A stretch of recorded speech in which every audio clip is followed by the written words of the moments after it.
Bonjour et bienvenue sur MC Business TV dans votre émission Le Coin de l'Entrepreneur. Je vous amène aujourd'hui dans les locaux de Safe Agriculture. C'est une start-up qui fait dans la promotion de l'agriculture. Le promoteur, c'est Flavien Kwacha, c'est le porte-étendard de l'innovation agricole au Cameroun et même partout en Afrique. Il est en train de vulgariser une technique agricole. Il s'agit de l'aquaponie. Vous pouvez voir un kit aquaponique en image, un kit aquaponique. C'est quoi l'aquaponie en fait? Il va nous répondre tout à l'heure dans l'interview, mais déjà je peux vous dire que c'est une technique agricole qui associe aquaculture et élevage en même temps. Il parlera de cet hybridisme-là le long de l'interview que nous aurons tout à l'heure. Nous reviendrons sur les problématiques de l'agriculture au Cameroun et en Afrique. Restez connectés pour ne rien louper.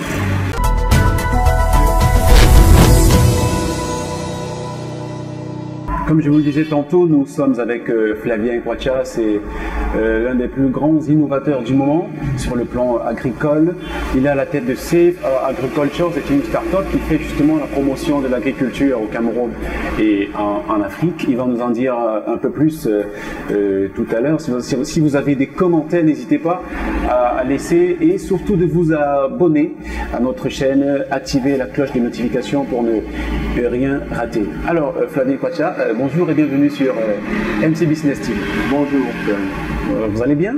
Très bien. C'est un plaisir de vous rencontrer pour parler de l'agriculture qui est quand même une problématique qui nous tient à cœur et qui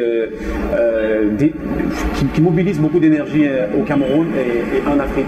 Est-ce que vous pouvez nous présenter globalement Safe Agriculture, votre start-up qui a décidé de se spécialiser dans le domaine de l'agriculture? Ok, très bien. Alors, Safe Agriculture, effectivement, c'est une start-up qui a décidé de se spécialiser sur ce domaine-là. Oui. D'abord sur de l'agriculture biologique, parce que nous sommes sur un continent aujourd'hui où on perd une grande partie de nos récoltes qui sont cultivées de façon traditionnelle, parce que les petits agriculteurs n'ont pas forcément les moyens pour faire face à une logistique onéreuse et parfois insuffisante, vu que plus de la moitié de nos productions sont encore faites dans les villages, donc en zone rurale, et qu'on a à peu près 70% des consommateurs qui sont dans les grandes villes.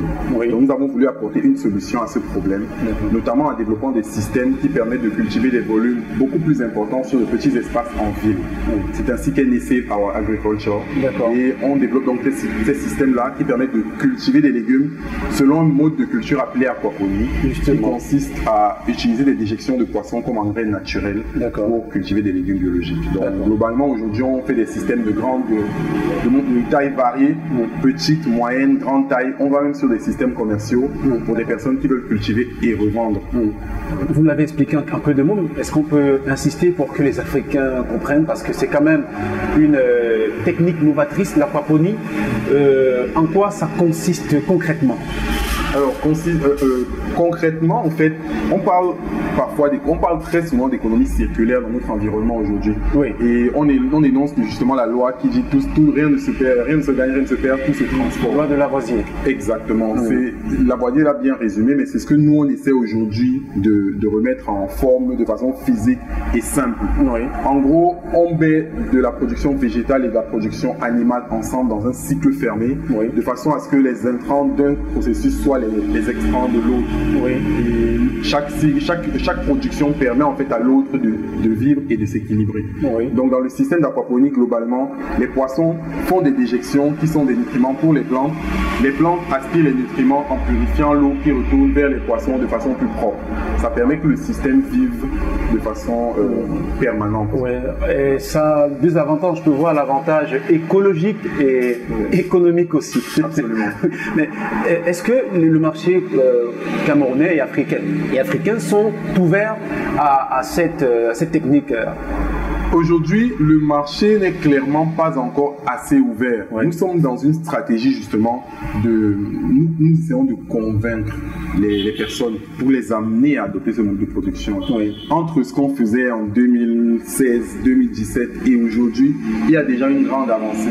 Et par 7 ans de coronavirus, on a encore ressenti un accroissement des ventes parce que les gens ont ressenti le besoin de pouvoir cultiver eux-mêmes ce qu'ils consomment à domicile pour éviter d'être trop dépendants dépendant de la fourniture extérieure. D'accord. Voilà, donc on est vraiment dans une stratégie de croissance où on se dit le marché il est là. Maintenant il faut amener les gens à comprendre qu'effectivement ils ont besoin de ces systèmes-là, de ces solutions qui existent déjà et que nous pouvons juste leur offrir. Maintenant, l'avantage économique, je tiens à nuancer parce que pour ceux qui font un peu de l'innovation, ils vont savoir que plus on apporte des fonctionnalités, plus on développe un système au départ, comme nous en sommes aujourd'hui, l'investissement va forcément être plus élevé que si vous voulez faire de l'agriculture conventionnelle. Mais le retour sur investissement est tout autant élevé. D'accord. Voilà. Mais qui sont les clients? Est-ce que les kits aquaponiques sont plus demandés en zone urbaine ou en zone rurale? Beaucoup plus en zone urbaine. Beaucoup plus en zone urbaine parce que c'est la raison d'être du produit. Et aussi, pour être honnête, aujourd'hui nous faisons nos kits en moyenne à 250, 300 000 francs. Tout le monde ne peut pas se les offrir. C'est pour ça qu'en même temps, on passe sur un mode de production à grande échelle, avec une unité en conteneur, un concept un peu plus grand qui va être déployé cette année. Mais aujourd'hui, avec les prix que nous pratiquons, c'est vraiment des personnes qui ont un certain revenu qui peuvent acheter des kits aquaponiques. Oui. Qu'est-ce qu'on cultive? Qu'est-ce qui en sort? Majoritairement, sur la partie poisson, nous conseillons beaucoup plus des poissons silures parce que par rapport à l'environnement, ce sont des poissons dont le mode d'élevage est relativement maîtrisé. Mais vous pouvez faire des tilapias, des carpes également, comme ce que nous faisons au sein de notre ferme. Par ailleurs, sur la partie production végétale, c'est des légumes maraîchers. Donc tomates, salades, piments, bonbons, concombres, marchent très bien avec de l'aquaponie. Après, il y a des clients qui, eux, essaient de tester des choses un peu différentes aussi et qui nous font le feedback. Plus la communauté s'agrandit, plus on est de fous, plus on est. Voilà. Est-ce qu'on peut envisager une production industrielle avec ça? On a l'impression que la production est destinée à la subsistance, je veux dire, à la consommation personnelle. Est-ce qu'avec les kits aquaponiques, on peut passer à la production de masse, la production industrielle? Bien sûr.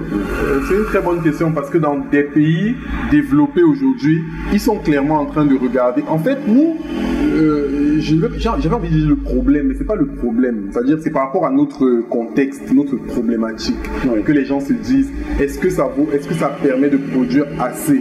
Mais on vit une réalité aujourd'hui. Dans un pays comme l'Afrique du Sud, il y a maintenant à peu près 3 à 5 ans, ils vivaient déjà le stress hydrique sur près de 30% de leur vie. C'est-à-dire qu'il n'y a plus assez d'eau.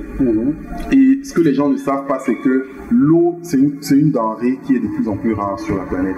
Donc il faut se nourrir, mais l'agriculture consomme 90% de l'eau douce, qui elle n'est pas déjà à grande échelle présente sur le continent, sur le globe terrestre. C'est seulement 2,5% de toute la quantité d'eau qui est présente, qui est utilisable. Et 90% de cette eau est utilisée dans l'agriculture. Donc il faut pouvoir trouver des modes de production qui ne consomment plus assez d'eau et qui permettent de nourrir les gens. Et ce que j'ai envie de dire, c'est qu'effectivement, avec de l'aquaponie, on peut cultiver de grands volumes.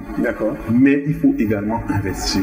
Donc c'est cette proportionnalité-là qui pose souvent problème parce qu'il faut être prêt à investir des sommes importantes pour avoir ces volumes-là. Si vous regardez un peu à l'étranger, vous verrez que dans les pays comme l'Inde, la Chine, qui sont vraiment avancés dans les notions agricoles, Israël, le Singapour, ils ont pris les devants sur des modes de culture comme l'aquaponie, sur l'hydroponie, l'aéroponie, et ils sont en train d'installer des étendues kilométriques de terre pour justement prévoir les périodes où il n'y aura plus assez d'eau et qu'il faudra quand même continuer de nourrir leur population. Mais pour vous compléter, cette technique échappe à la loi des saisons.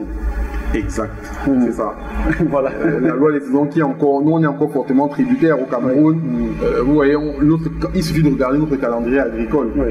Là on est en mai, vous allez tous les services déconcentrés des départements ministériels en charge de l'agriculture et l'élevage vont vous dire ah non, ça c'est pas le temps pour produire, c'est pas le temps pour faire vos semis, alors que c'est possible si on a un mode de culture qui est élaboré comme celui-là. Mais comme on est sur de l'agriculture conventionnelle, on va vous dire non, il faut attendre janvier de l'année prochaine pour commencer vos semis parce qu'en mars la saison pluvieuse va commencer. Et voilà, tant qu'on reste dans ce principe, on continuera d'avoir 60% de notre population qui est dans l'agriculture, mais avoir toujours une balance déficitaire au niveau du commerce, alors que des pays comme les États-Unis ont 5% de leur population dans l'agriculture, mais arrivent à se nourrir. Et ils ont une balance qui est déliteuse. D'accord. Alors, est-ce que l'agriculture traditionnelle doit craindre le pire avec l'innovation aquaponique? Autrement dit, est-ce que l'aquaponie va tuer l'agriculture traditionnelle?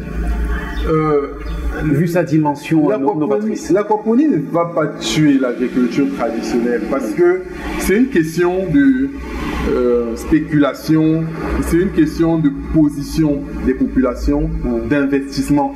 Tous ces paramètres-là, avant qu'ils ne soient réunis, je ne pense pas que dans 50 ans, on fera uniquement de l'aquaponie. Peut-être qu'on fera majoritairement de l'aquaponie, je n'ai aucun doute là-dessus, mais on continuera de faire de l'agriculture traditionnelle sur certaines denrées. Parce qu'il y a aussi des valeurs qui doivent rester. Il y a aussi l'agriculture familiale en Afrique est fortement ancrée dans les cultures. Donc il est possible qu'il y ait toujours des familles qui continuent de pratiquer cette agriculture-là, mais peut-être pour des denrées bien précises. Voilà.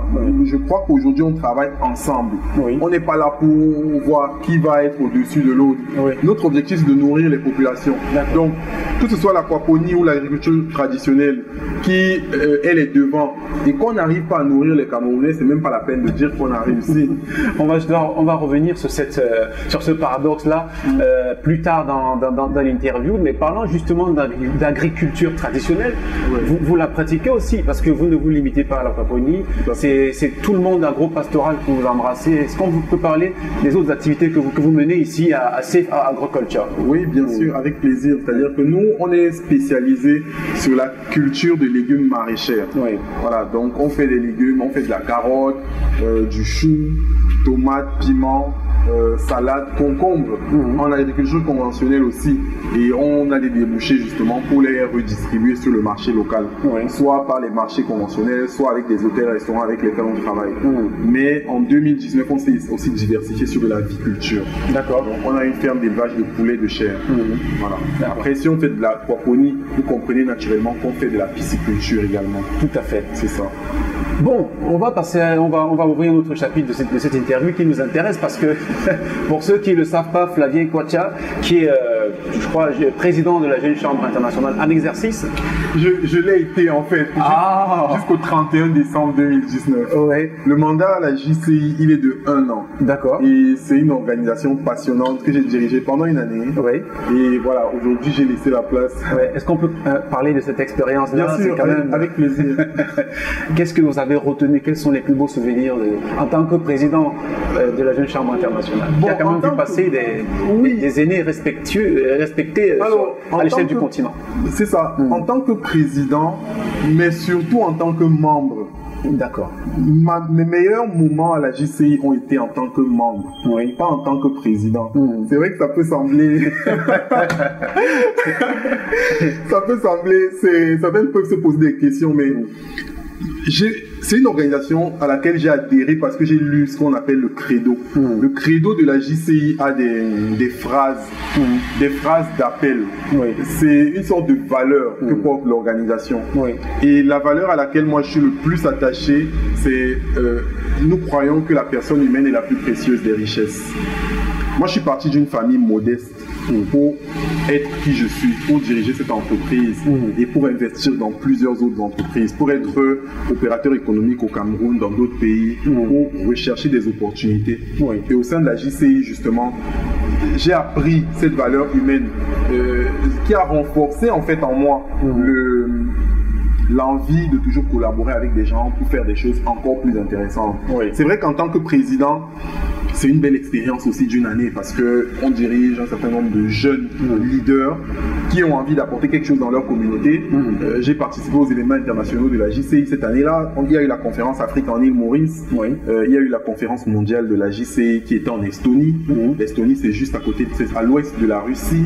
Donc, c'est de belles expériences. Je pense que j'ai fait une dizaine de voyages à l'étranger pour assister à des événements de la JCI dans d'autres pays, pour soutenir mes homologues, les 30 ans de la JCI Bénin, la conférence des présidents à Ouagadougou, Burkina Faso, la convention de la conférence Europe qui était à Lyon en France, la conférence d'Amérique au Venezuela. Oui. C'était de merveilleuses expériences, mais qui pour moi n'égalent pas ce que j'ai vécu en tant que membre au Cameroun. Les personnes que j'ai rencontrées, les conseils que j'ai reçus qui m'ont permis aujourd'hui de créer, de faire fonctionner cette entreprise-là, d'être certain que dans les 5 prochaines années, on sera automatiquement, si on continue à travailler à ce rythme, parmi les entreprises les plus emblématiques dans l'agriculture au Cameroun et peut-être en Afrique. En février, j'ai implémenté, on a lancé des phases expérimentales d'aquaponie au Sénégal, justement parce que j'ai rencontré des membres qui étaient intéressés à travailler avec moi. D'accord. Et on a créé des personnes morales formelles là-bas. Voilà, c'est vraiment un réseau de jeunes citoyens entrepreneurs, jeunes citoyens actifs qui veulent apporter quelque chose à leur environnement. Et moi, le simple fait d'être membre de la JCI, c'est une expérience à part entière. C'est pas juste d'être président. D'accord, Flavien. Intéressant ça.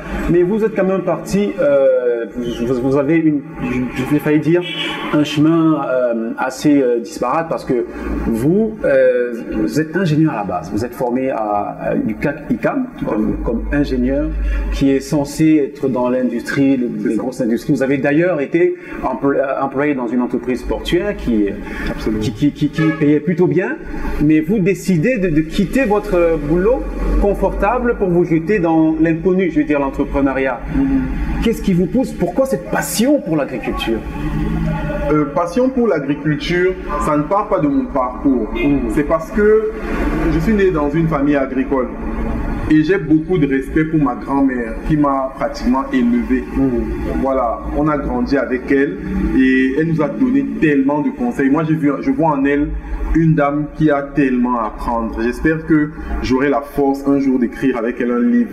Parce que je crois qu'il faut qu'elle partage cette expérience-là avec d'autres jeunes. Ce que j'arrive à être aujourd'hui, c'est vraiment que j'ai eu la chance d'avoir une dame comme elle qui me tienne la main et qui me dise, c'est-à-dire que c'est 80 ans d'expérience. Et c'était où ça C'était dans le Mungo. D'accord. Ma grand-mère a grandi a été dans le Mungo. Moi, j'ai grandi là-bas avec elle. Je suis né à Banjoun, dans l'ouest. Et puis, j'ai énormément été avec elle. D'abord, toutes les vacances, mais aussi très petit. Parce que, entre mon grand frère et moi, il n'y a pas beaucoup d'écart. Il y a 1 an et 2 accouchements successifs. Ma mère a dû m'envoyer un peu avec elle pour reprendre des forces. Du coup, elle était la première personne avec qui j'étais vraiment en contact. Et on a gardé un lien très proche. Voilà. Vous l'accompagnez dans ses travaux champêtres? Oui. Pour la petite histoire, ma première expérience dans l'agriculture, c'est dans le cacao. Parce que justement, ma grand-mère a été cacaocultrice. Avant de faire de la culture maraîchère, j'ai fait du cacao d'abord. Et puis, avec mes parents, de l'aviculture, de la cuniculture, élevage de lapins.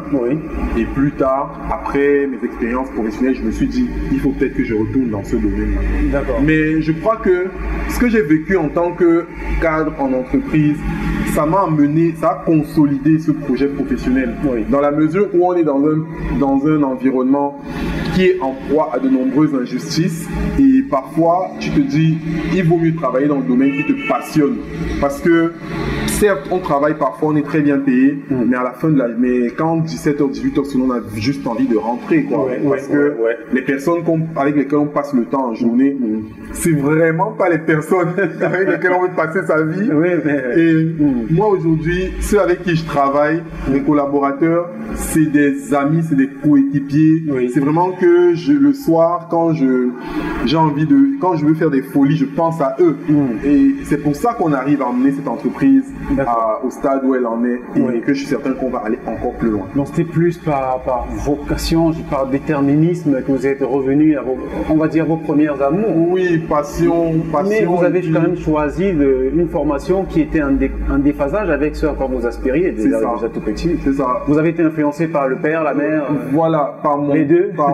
Par mon homonyme, celui dont je porte le nom. Ah oui. C'est Papa Kwacha? Non. En fait, mon père s'appelle Kwacha, mais moi je m'appelle Kwacha Simo. Donc j'ai le nom de l'oncle de mon père. D'accord. Simo, c'est le nom de l'oncle de mon père. Que j'aime beaucoup aussi. Voilà. Et lui, il s'appelle Simo Benjamin.